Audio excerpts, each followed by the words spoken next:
Masih bersama kami di Sindu Sore, pemirsa, seorang oknum polisi berpangkat komisaris besar dilaporkan ke Propam Mabes Polri atas dugaan penerimaan suap ratusan juta rupiah dari anak pejabat di salah satu BUMN. Kasus ini terungkap usai seorang sopir bernama Asrel melaporkan kejanggalan proses hukum yang dialaminya. Asrel sebelumnya melaporkan anak pejabat BUMN Pelabuhan Sumut atas kasus pengancaman. Namun belakangan muncul perdamaian tanpa sepengetahuan korban dengan uang damai ratusan juta rupiah hingga pelaku yang sudah ditahan menjadi bebas. Kini korban berharap Propam Mabes Polri dapat memberikan keadilan dan memproses laporan tersebut secara transparan. Tanda tangan dan beliau mengetahui. Saya dikorbankan, ditumbalkan, dikambing hitamkan, serta beliau mencari keuntungan finansial dari laporan yang saya buat di Polda Sumut. Dugaan kasus penyalahgunaan wewenang kekuasaan, dugaan kasus suap, pelanggaran kode etik berat yang diduga meraup uang sejumlah ratusan juta rupiah. Seorang oknum anggota TNI di Goa, Sulawesi Selatan melepaskan tembakan di sebuah bank. Pelaku langsung ditangkap untuk diserahkan ke kesatuannya dan diperiksa lebih lanjut. Dia anggota mana, Pak?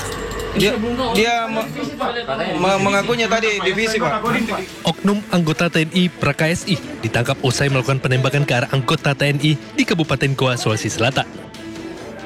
PKSI memasuki bank sambil membawa senjata laras panjang jenis SS2. Aksi oknum anggota TNI ini terekam CCTV.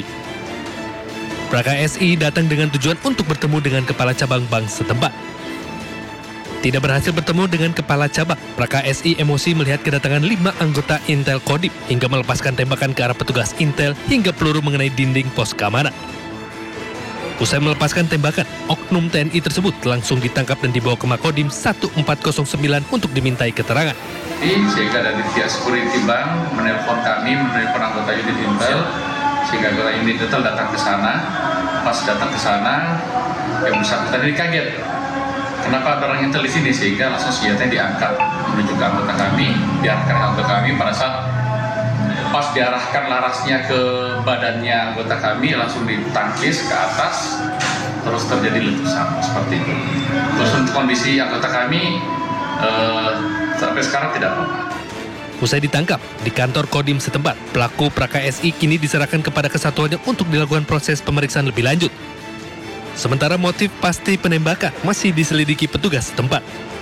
Dari Kabupaten Goa, Sulawesi Selatan, Bukma, iNews melaporkan.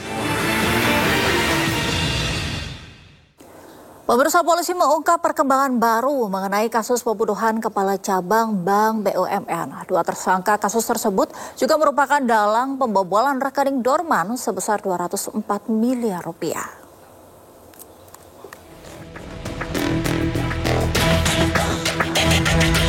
Polisi telah mengungkap motif dibalik penculikan yang berujung pembunuhan terhadap Kepala Cabang BRI Cempaka Putih Muhammad Ilham Pradipta. Motif para tersangka merupakan untuk melakukan pemindahan uang dari rekening Dorman ke rekening penampungan yang telah disiapkan pelaku. Para pelaku mengincar uang yang tersimpan di rekening Dorman senilai 70 miliar rupiah. Direktur Tindak Pidana Ekonomi Khusus Bareskrim Polri pun mengungkap 2 tersangka kasus pembunuhan Kepala Cabang BRI yang berinisial C alias K dan DH yang juga terlibat sebagai dalang pembobolan rekening Dorman di BNI sebesar 204 miliar rupiah. Dari 9 pelaku di atas terdapat 2 orang tersangka berinisial C dan K serta DH sebagai sindikat jaringan pembobolan dana nasabah yang menargetkan rekening Dorman, yang juga terlibat dalam kasus penculikan terhadap Kepala Cabang Bank BRI, Cabang Cempaka Putih, berinisial MIP, yang saat ini ditangani oleh Ditreskrim Polda Metro Jaya.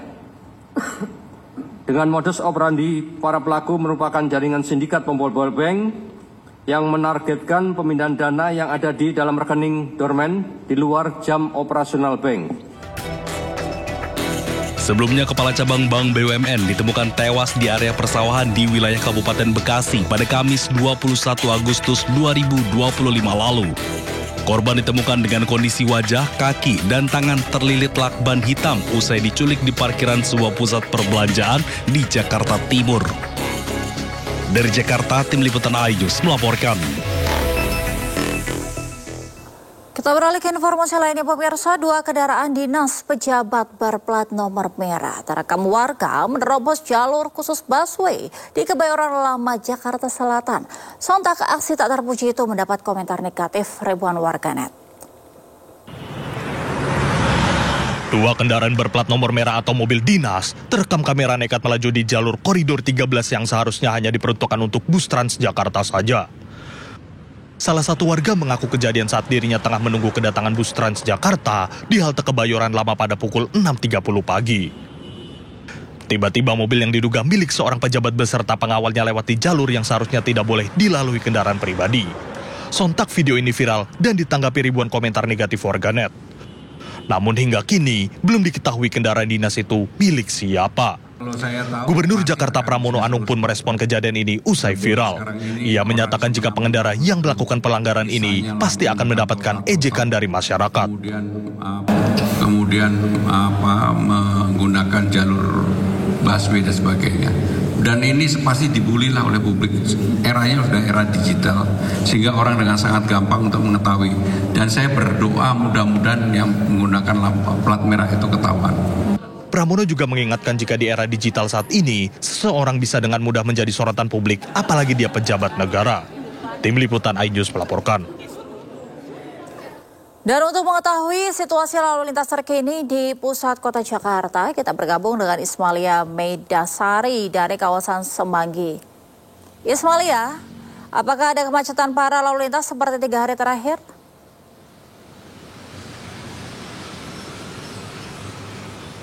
Ya, selamat sore Angel. Untuk kondisi di gerbang tol Semanggi 1, saat ini kendaraan terpantau ramai lancar dan tidak terjadi penumpukan di gerbang tol Semanggi 1.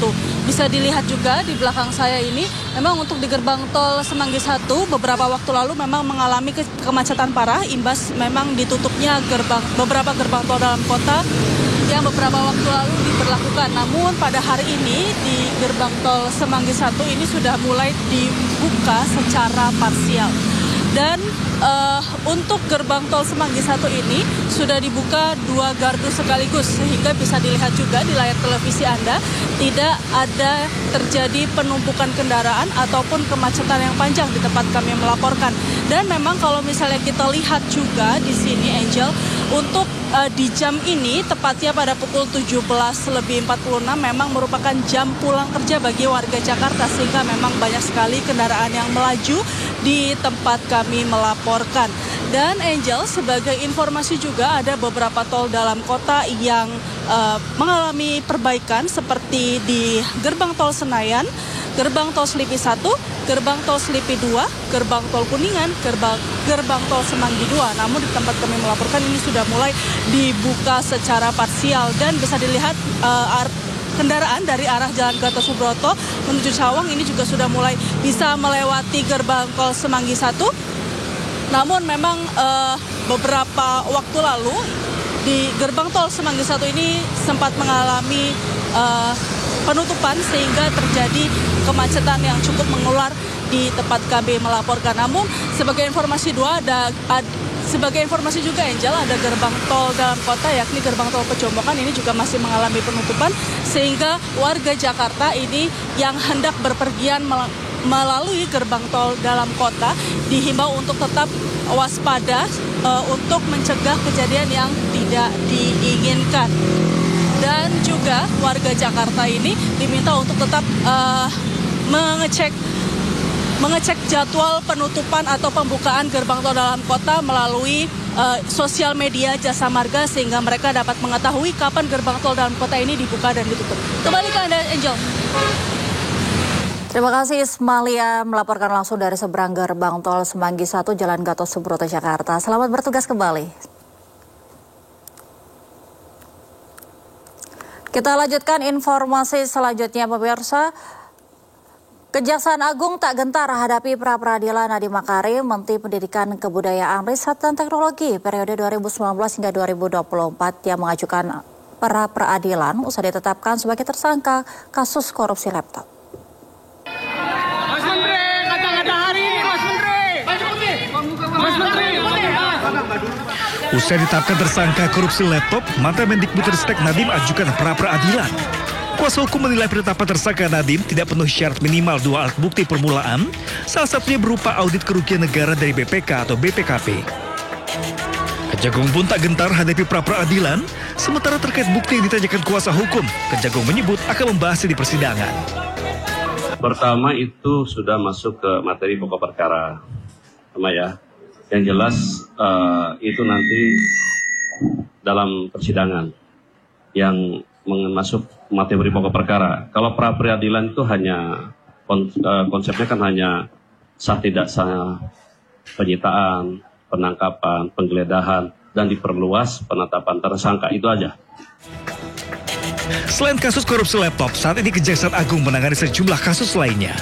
Langkah Kejagung yang menindak tanpa pandang bulu pun mendapat apresiasi Mendagri. Sekarang kan trennya juga Kejaksaan dengan baik ya.